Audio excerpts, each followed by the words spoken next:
To whoever think this is a good job done, you're a dick. You're an asshole, bro. Whoever you are, you don't do this to people. Come on, bro.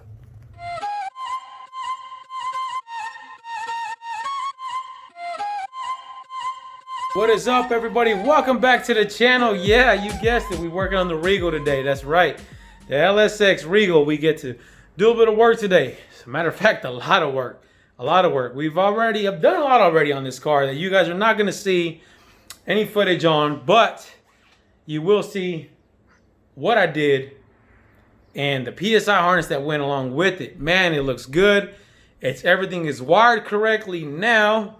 Thank God for that. Thank God for the owner of the car, guys. The owner of the car was having a lot of issues with this car, electrical issues, and then you guys can see right here down at the bottom, fuel issues. Guys, that's kind of what I wanted to touch on this video about.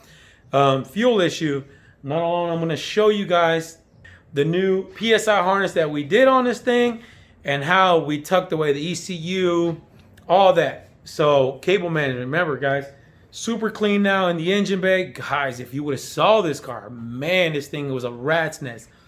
Thank God for PSI, and Bobby and his team over there hooked it up super quick too. We ordered it, was here like in 2-3 days, guys. They are awesome over there. Check him out. But are you guys having any kind of fuel issues as far as your fuel pressure being too high?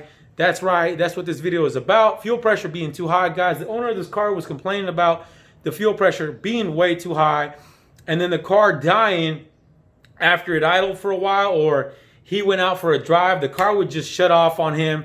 He'd hit the gas, hit the throttle, and then I noticed that still, obviously, once we got the car here, we got it up and running. We got everything wired in and all the new harness dialed in and laced in. And I noticed that right off the bat, started up, ran good, it seemed okay. But after a few minutes of this thing idling, and even after me going around the block just to kind of see how it did, it's exactly what happened. The car would just shut off, it would die.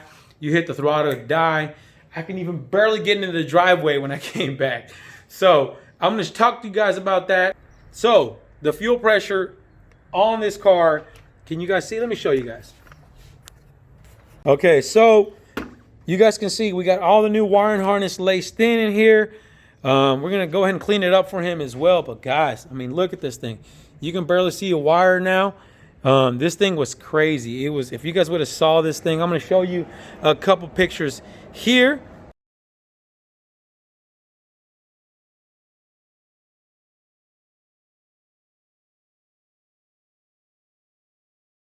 But look, now we got his fans. His fans didn't even have a relay to them.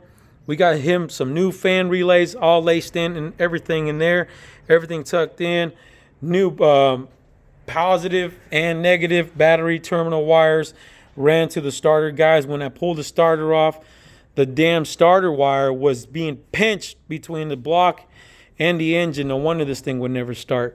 So, not to mention, guys, another problem that he's having, obviously, hopefully this information helps you guys, is that the actual fuel pressure, this thing would be stuck around 80 PSI. It was crazy. I mean, it was super high. I mean, obviously these engines need to be between 50 and 58 PSI. So what we did is, the first thing I said, I mean, like, I talked to the owner and I asked him a few things about the car, about the build. And obviously there's only so much he can tell me, because he had somebody else do this swap for him, and the guy was such a shitty job he did. I'm not going to mention any names or anything like that, but we're just going to get him back on the road. But let me show you what's going on. And the first thing I thought of was his return line. What's going on with that? Because there was no check engine light. And you know what? I went back and I checked the fuel pressure, and it was accurate with what he was saying. And so what I did is I dropped the gas tank and I checked this style right here. Obviously you guys saw on the fuel rail side, this one has the style where you're not going to have a fuel regulator at the rail. It's just the inlet and that's it. So you have to have the inline filter, the Corvette filter in the backside with the return, and that regulates the fuel. So the first thing I did is I looked up there. Everything looked okay on the filter side, but I wanted to pull the pump and I was more curious. And guess what we found out? Guys, if your guys' fuel pressure is too high, please, please, please check your fuel pump module, your fuel pump sending unit, whatever you want to call this thing. Check it, because look at this. This is the line that was plugged into the return side. And if you follow it here, guess what? Look at where it goes. Right there. Guys, that is wrong. No, what the hell is this guy thinking? This is the vent. The vent. Not only was this gas tank not vented correctly, but the guy literally ran the goddamn fuel return. Excuse my language, guys, but it's just so frustrating when people do this to other people, or they do this kind of work. I mean, if you guys don't know what you're doing, don't touch it. I mean, when I don't know something, I research it, and if I still don't know it, I ask somebody, and if I don't know it, I don't pretend to do, or I don't pretend to know. So this guy, he ran the return line to the vent valve, so that's why the fuel was backing up back into his fuel rail. That's why he also had 80 pounds showing up there, PSI back there. Now, if you look, this is the vent one that was hooked up, and it was just plugged up to his stock G-body vent tube, which leads back to the front of the engine bay. So you probably got a bunch of the exhaust fumes and gas coming in and out. And then look at what this guy did too. Please don't do this, guys. He literally drilled a hole in the gas cap for ventilation. That's how he vented it out. Stupid. Don't do this. Do not do this, guys. Please don't do that. And so, not to mention, he didn't vent it out correctly. So we ordered him a vent valve. Hopefully that gets here today from Tanks Inc. So we're going to hook all this back up. And guys, once again, this guy goes to this guy here. This middle one is your return. Because if you follow it, look, it comes back down. It drops the fuel back into the gas tank like it should, right next to the pickup tube, to the pickup strainer here. So that's where that needs to be plugged in, and then your vent valve connected to here, and then make sure it's elevated properly and it's above this filler neck. So remember that. We'll put this thing back in, but some people, I don't know what to say. It's crazy. I don't know why they do it. It frustrates the hell out of me and the owner. I mean, especially when you charge somebody to do this kind of work, it drives me bananas. If I charge somebody for something like this and it was incorrect, I'd make sure I'd fix it. Or I'd just be like, hey, you know what? I don't know what the problem is, or I don't know how to do that, so I'm not gonna charge you, you know? So, but let me guys take you a quick little walk around. I want to show you guys what I did for this harness. Oh yeah, I'm over here stepping on the harness. Look at this thing. This thing is junk, guys. There was a bunch of wires that were just everywhere, not really there for anything. And there was also another wire that was just sitting there, like I said, getting grounded out. That pink wire down there wasn't even hooked up to anything. It was all bad. Not to mention this guy. Let me show you. You guys saw in the beginning of the video, actually, where that old computer and ECU, everything was underneath there. Let me show you how clean it is underneath in this dash now. I actually had to pull partially the dash off to get all this thing to work. Let me show you guys. Let me go on the other side and we get some better lighting. All right, guys, I figured I'd show you underneath the hood first, you know, before I went underneath the dash. But you guys can check this out. Look, PSI LSX harnesses, standalone harness are, I mean, look how nice and clean everything looks. I mean, they laid this stuff out pretty well. The old one, man, it was just all over the place. There was just a bunch of loose wires and unnecessary things hanging off and all that. Just the new harness lays in there really good. We got everything laced in there very nicely. Look at this thing.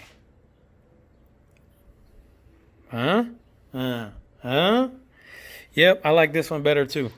It's just, and then we went ahead and removed. He had the fuse box sitting right here, but he did request us to not put anything inside the engine bay because he might remove these inner fender wells later on. So because these ones are kind of beat up, looks like they've seen better days. Some of this stuff is cut up, so he might remove these later on. So we made sure we didn't want to mount anything to the inner fender wells that, as far as the wiring or ECU or fuse box goes. So we had to find a way to get it inside the actual car. So you guys can't even see where the wiring harness goes. It was tricky, but we managed. It was kind of a challenge, but after all said and done, it came out really nice. I'm very happy with it.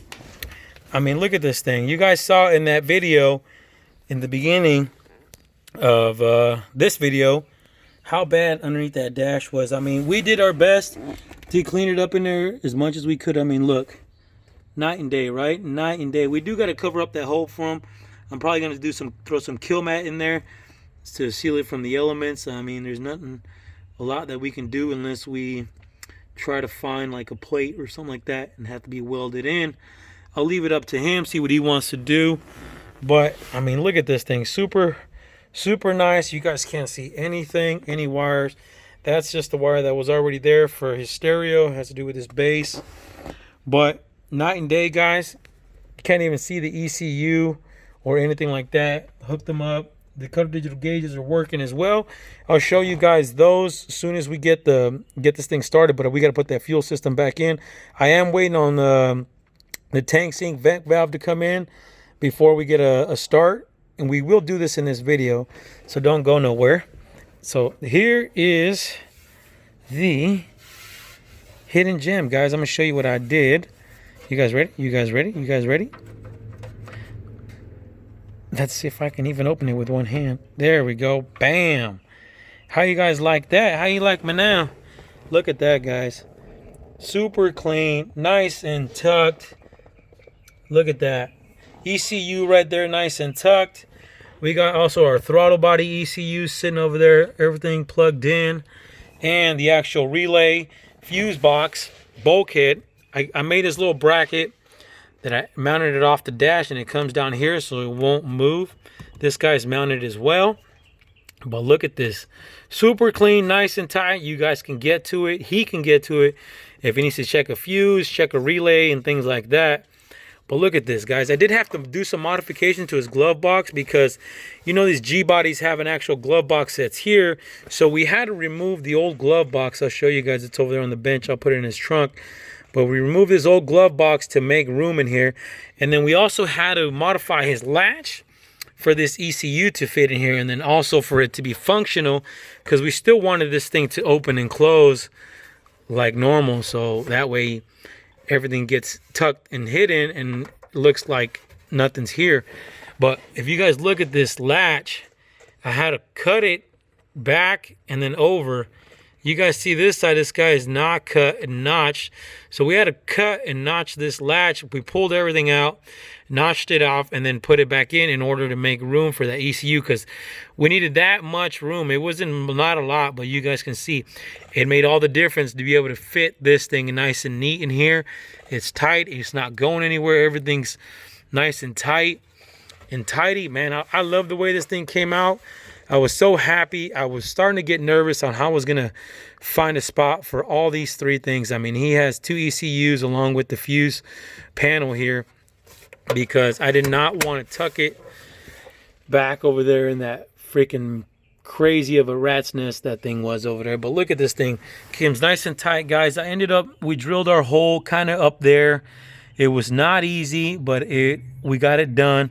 So if you guys are doing a G-body, a good spot is to maybe on this passenger side and then over here off almost kind of towards the transmission tunnel. But you're going to come out of there, 2-inch hole, and we came back out. And luckily for us, he still had his, this thing was modified at one point. I'm not sure why, but he had a big cutout here. You guys can see the hole there. But we will still be able to use it, so that way everything's nice and tucked underneath, so you can't see any wires when you open this thing up. But look how good this thing looks in here. I love the way it came out. I love the way the dash came out, because it looks all stock, looks all OG like it should. But I don't know, I'm very happy with the outcome of this harness, and it looks badass, looks freaking looks real good. Like I said, we're gonna wait on that. We'll probably throw the tank back up.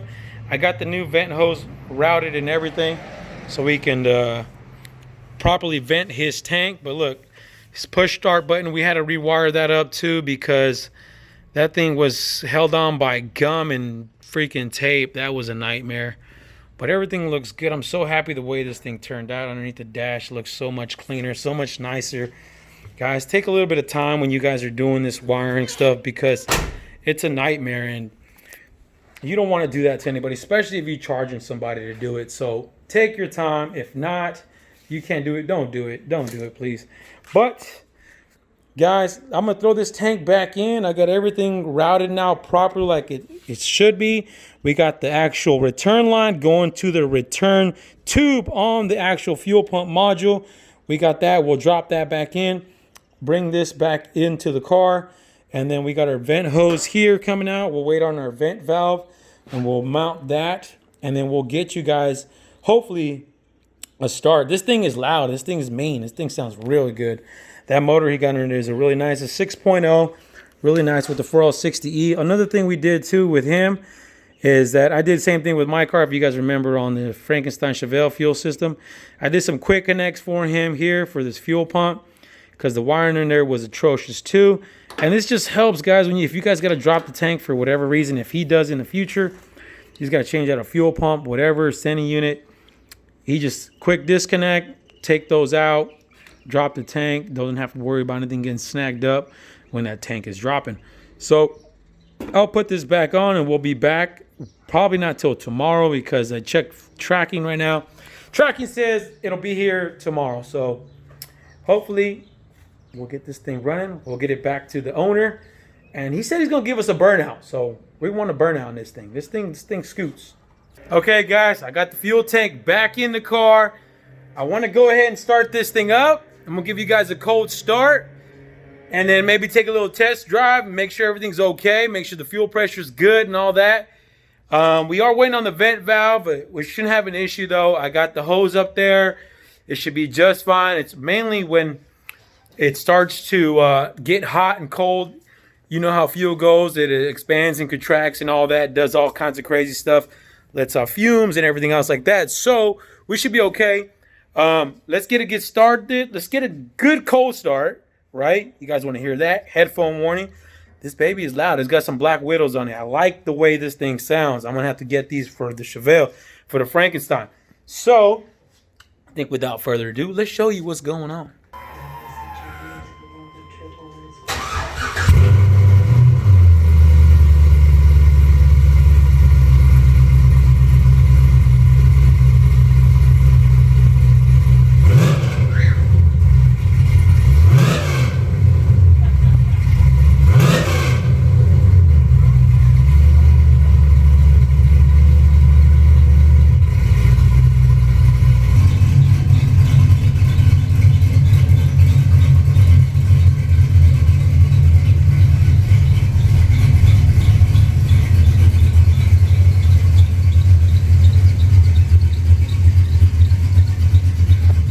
I think we should take a little test drive. What you think? Guys, our fuel pressure is looking really good. That's what I'm talking about. See what happens when you do, all you do is hook everything up right. It actually works, right? What do you know? Let's take a little spin, huh? All right, you guys, I think we're ready. We got to stay the gloves on, you know? Man, my man, you got to upgrade this steering wheel though, huh? All right, guys, hopefully I can drive with one hand. You guys can see what's good.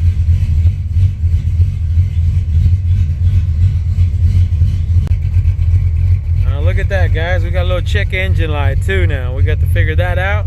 See what's going on with this thing. This thing does sound mean though. It's got a cam in it. We're gonna take a quick little round the block. See how it feels. Oh man, this thing. Oh yeah, see? There you go right there. Ooh.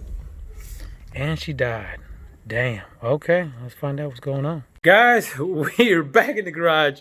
We didn't make it very far. We probably literally made it to the cul-de-sac and back because the car shut off. And after that check engine light, something's going on with this car. Something else is wrong.